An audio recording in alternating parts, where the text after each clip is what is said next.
இன்றைக்கி கடவுள் நம்மளுக்கு கொடுத்துருக்க வசனம் 1 நாளாகமம் 28:10. இப்போதும் எச்சரிக்கையாய் இரு, பரிசுத்த ஸ்தலமாக ஒரு ஆலயத்தை கட்டுவதற்கு கர்த்தர் உன்னை தெரிந்து கொண்டார், நீ திடன் கொண்டு அதை நடப்பி என்று சொன்னான். இந்த வசனத்தை கொண்டு கடவுள் நம்மகிட்ட என்ன சொல்கிறத பார்ப்போம். தேவனுக்கு ஒரு ஆலயத்தை கட்ட சொல்லி சாலமோனை தேர்ந்தெடுக்கிறாரு தேவன். அப்படி நீ கட்டும்போது எச்சரிக்கையாக இருன்னு சொல்கிறாங்க. இத்தனைக்கும் சாலமோன் ராஜாவாக ஆகிட்டான், சாதாரண மனுஷன் இல்லை.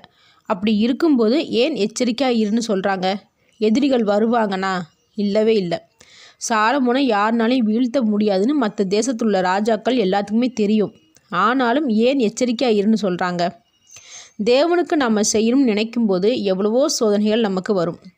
நாம் தான் நம்மளோட மனசை கட்டுப்படுத்தி தேவன் நமக்கு கொடுத்த வேலையை செஞ்சு முடிக்கணும்.